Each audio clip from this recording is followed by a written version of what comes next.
各位朋友，今天我要和大家分享一个可能会震惊您的真相，您知道吗？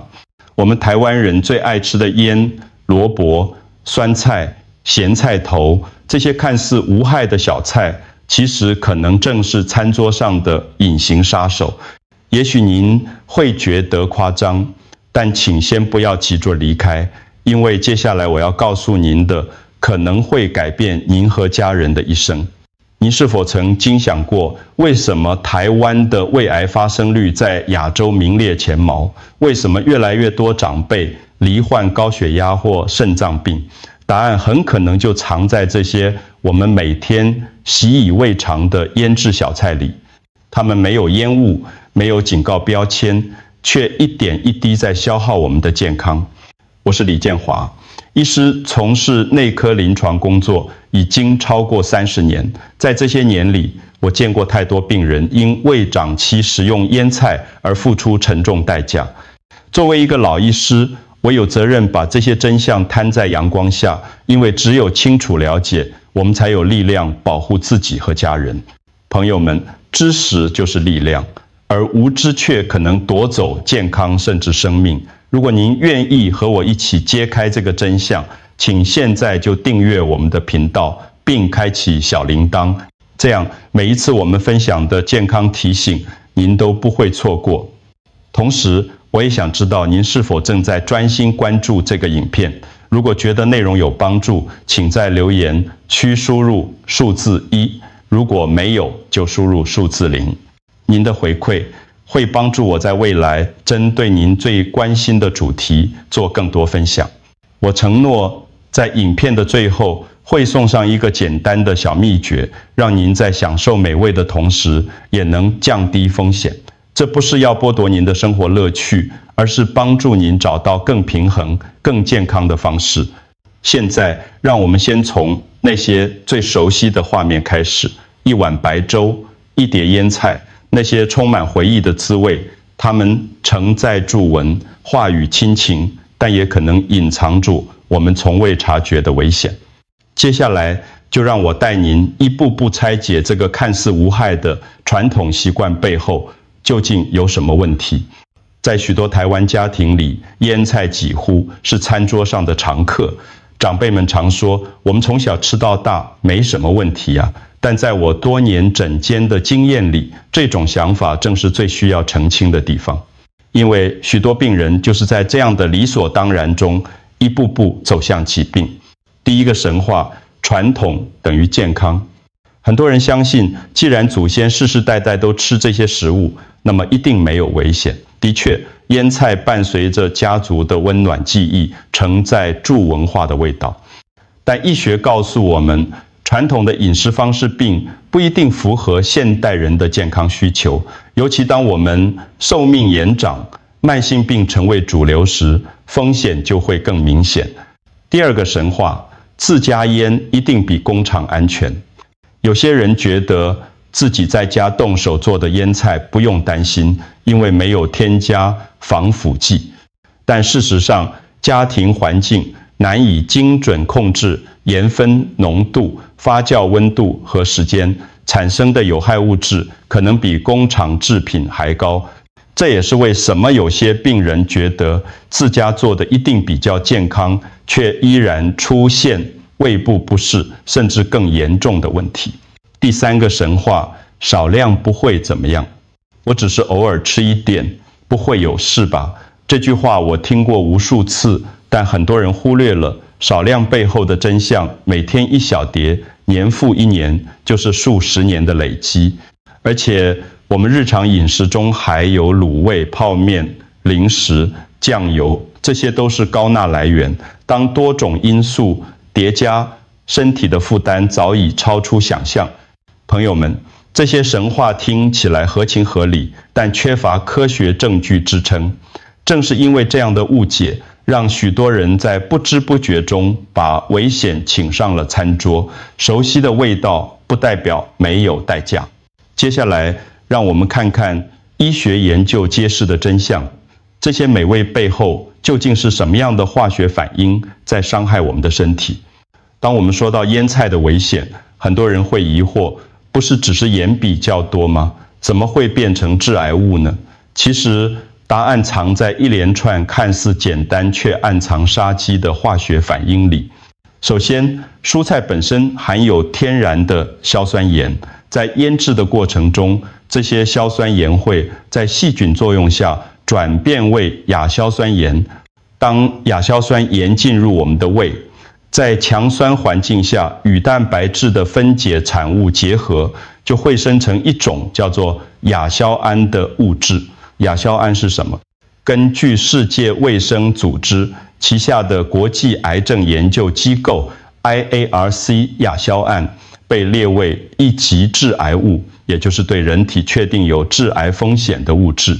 更令人担心的是，这些变化不是发生在实验室里，而是实实在在地发生在我们的餐桌和胃里。当您咀嚼那一口酸爽的腌菜时，可能同时正在启动一个长期的健康风险。这也是为什么在许多流行病学研究中，长期大量食用腌制食品的人群，胃癌的发生率往往高出2到3倍。除了致癌风险，高盐本身就是另一个不能忽视的问题。以一般的腌白菜为例，每100公克的含盐量可达2到3公克，几乎是市售洋芋片的2倍。这意味着每天吃1小碟腌菜，等于让您的血管日复一日浸泡在盐水中。结果会是什么呢？血压升高，血管硬化，肾脏负担加重。对于本来就有慢性病的长辈来说，这样的冲击更加明显。我常常告诉病人，这就像家里的水管，新水管看起来光滑坚固，但如果每天都让盐水流过，它的内壁就会一点一滴被腐蚀，等到问题浮现，往往已经来不及了。理解了这些机制，我们就能明白，腌菜的问题不在于今天吃了一点会不会怎样，而在于长年累月的累积。这种慢性的伤害就像一颗定时炸弹潜伏在我们的身体里。接下来让我们把焦点放在盐分上，看看高钠对身体的具体代价。朋友们，很多人以为腌菜的危险只在于致癌物质，其实光是盐本身就足以带来不小的麻烦。一般人可能不知道，一碟看似普通的腌白菜，每100公克就含有2到3公克的盐。这是什么概念呢？比市售最咸的洋芋片还要高出1倍。换句话说，一餐吃下去，等于把血管直接泡在盐水里。当盐分长期超标，首先受到影响的就是血压，钠离子会让身体保留更多水分，血液循环中的容量增加，血管承受的压力自然升高。长期下来，不仅高血压更难控制，还可能导致血管壁硬化，就像水管经年累月被强压推挤，内壁逐渐变厚，失去弹性，最后容易破裂。除了血压，肾脏也是无声的受害者。肾脏每天要帮助身体排出多余的钠，当摄取量长期过高，肾脏的工作就像是在加班加点，时间久了，功能下降，甚至会发展成慢性肾脏病。很多长辈来到诊间，抱怨脚肿、夜尿频繁，其实背后就是高钠饮食造成的负担。更糟的是，这些问题往往不是立刻发生，而是慢慢累积。有些人20-30岁就养成餐餐一碟腌菜的习惯，觉得身体没什么反应。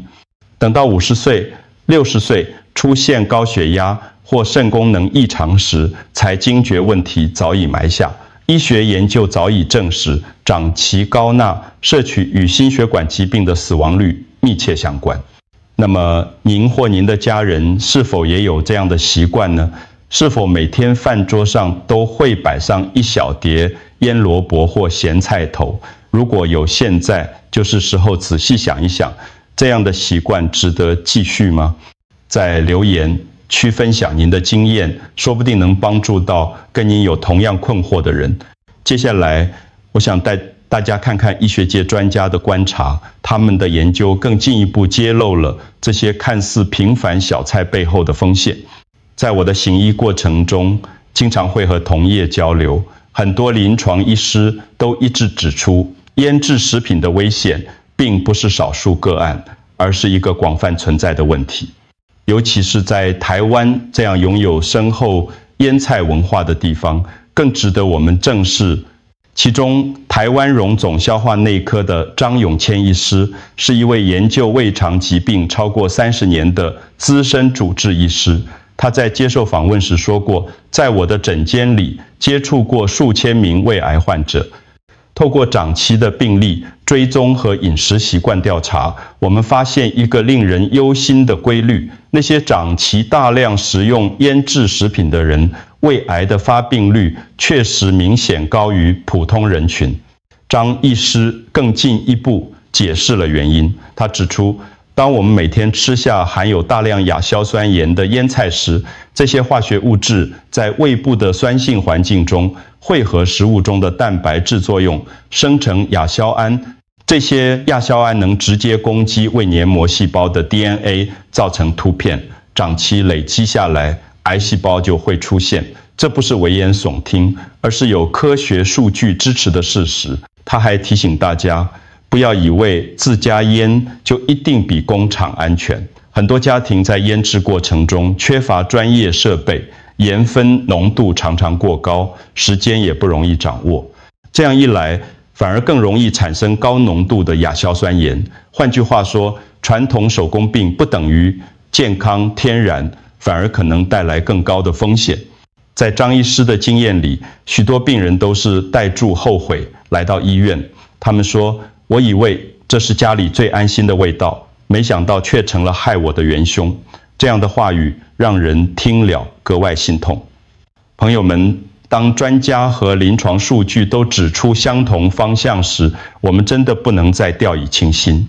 那么，这些冷冰冰的数字背后，到底隐藏着怎样的真实人生？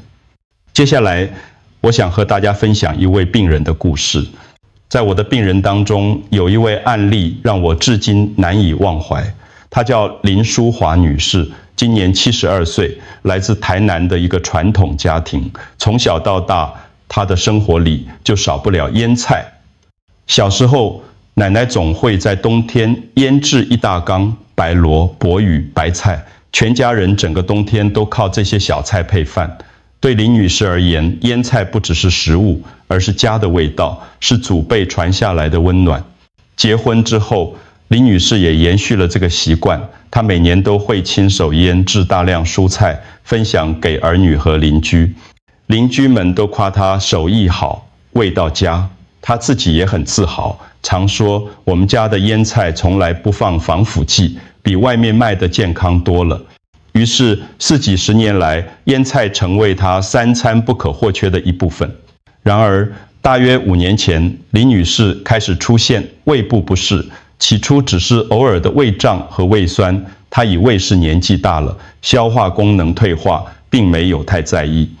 直到症状越来越严重，甚至常常在夜里被胃痛惊醒，家人才强烈要求她去医院检查。检查结果显示，她罹患了慢性胃炎，血压也偏高。在问诊时，我特别留意她的饮食习惯。当她告诉我每天都要吃上1碟腌菜时，真相立刻浮现。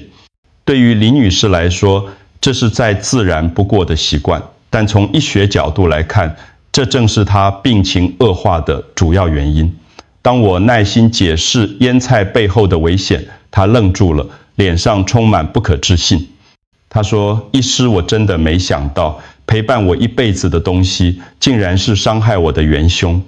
朋友们，林女士的故事不是孤立，而是许多台湾家庭的缩影。熟悉的滋味往往让我们放下戒心，却也可能在不知不觉中伤害身体。那么，除了她之外，还有谁应该特别提高警觉呢？林女士的故事提醒我们一个重要的现实：有些人比其他人更容易受到烟菜的伤害。如果您或家人属于以下几类人群，就必须特别谨慎，甚至考虑避免食用。第一类，高血压、肾脏病与心血管疾病患者。这些人本来就需要严格控制，盐分摄取。当体内钠含量过高，血压会变得不稳定，心脏和肾脏承受的压力也会加倍。很多病人明明按时吃降压药，但血压仍然控制不佳，原因往往是餐桌上的隐藏盐分。第二类，有胃病史或感染幽门螺杆菌的人。这类人群的胃黏膜已经比较脆弱，若在长期接触亚硝胺，细胞受损的风险更高。医学研究指出，胃炎或胃溃疡患者若仍大量食用腌菜，胃癌的发生率会显著增加。第三类，外食族或重盐口味的人。台湾的便当、卤味、泡面原本就含有大量钠，如果再加上一碟腌菜，等于每天叠加好几倍的风险。很多年轻人觉得自己身体还好，却忽略了长期累积的后果。第四类，年长者。随着年龄增长，味觉会逐渐退化，很多长辈味了，吃得出味道，会不知不觉加重盐分，加上高血压、糖尿病、肾功能减退等慢性病，常见于长者，高钠饮食对他们的危害更大。朋友们，如果您或家人属于以上任何一类，千万不要掉以轻心。记住一点，天然不等于安全，传统不等于正确。任何饮食上的调整，都建议与主治医师或营养师讨论。尤其当您正在服用药物或有慢性病史时，更要谨慎。既然个体风险这么高，那放大到整个社会层面，腌菜问题又代表什么呢？接下来，我们一起看看台湾的整体数据与现况。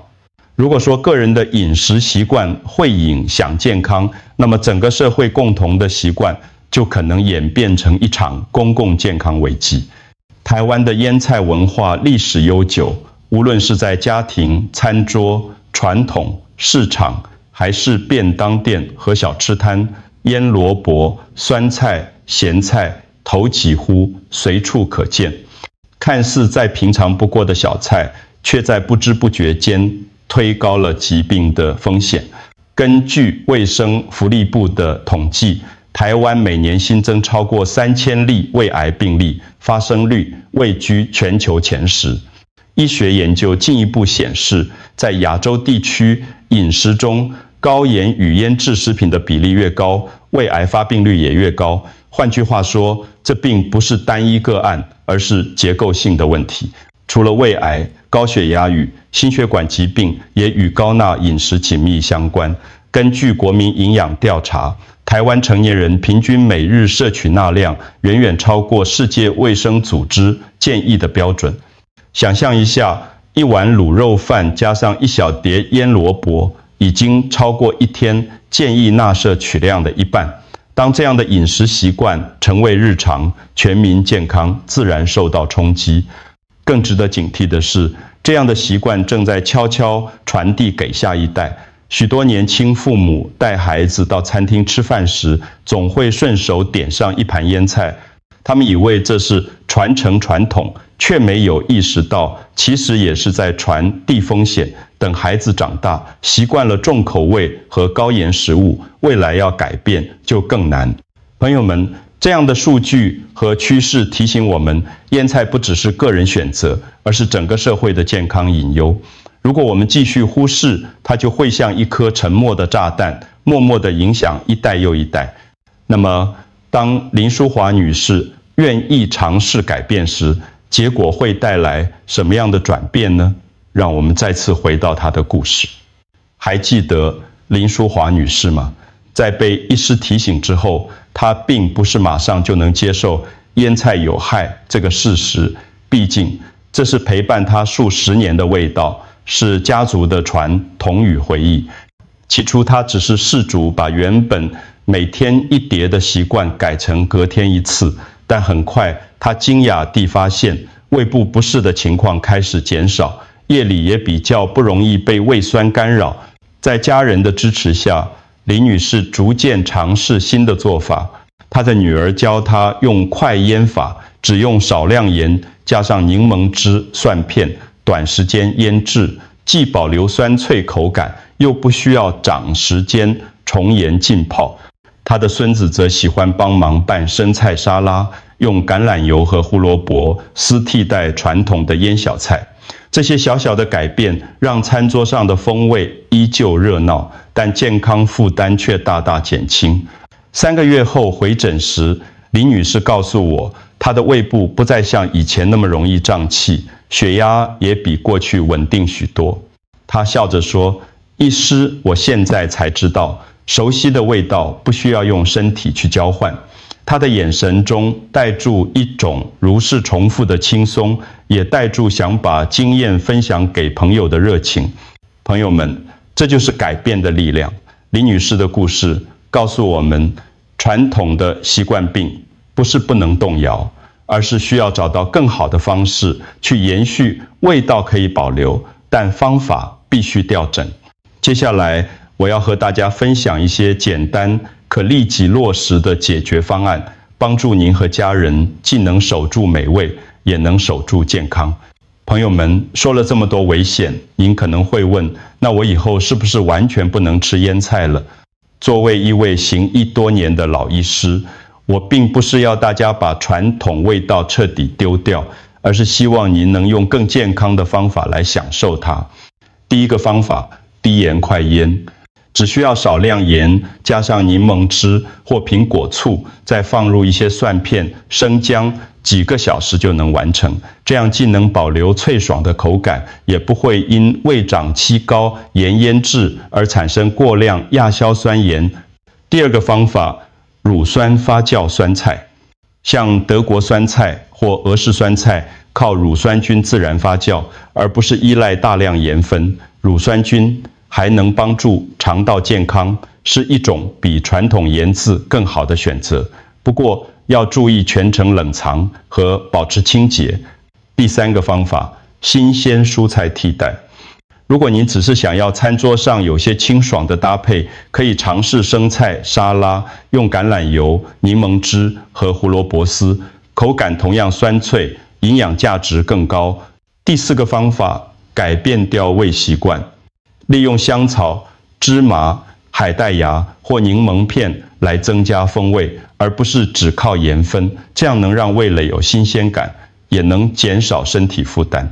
说到这里，我想给您3个立刻可以开始的行动。今天回家就把冰箱里的高盐腌菜清掉，别再犹豫，把这个影片分享给家人朋友，让更多人知道真相。明天试著做一次低盐快腌或小份的沙拉，亲身体验，健康也能美味。朋友们，改变不必一口气完成，而是从小小的步骤开始。当您愿意踏出第一步，就已经在为自己和家人的健康投资。接下来，在影片的最后，我想用最真诚的心和您总结今天的核心讯息，并分享一个简单的小秘诀。各位朋友，今天我们一起走过了腌菜背后的真相，或许您会觉得心里有些沉重，因为这是我们从小到大最熟悉的味道。但我要告诉您，传统不等于健康，习惯不等于正确。真正的智慧不是盲目坚持，而是懂得在时代变化中找到更好的方式。健康不是运气，而是选择。每天的一小碟腌菜，长年累积下来，就可能成为慢性病甚至癌症的温床。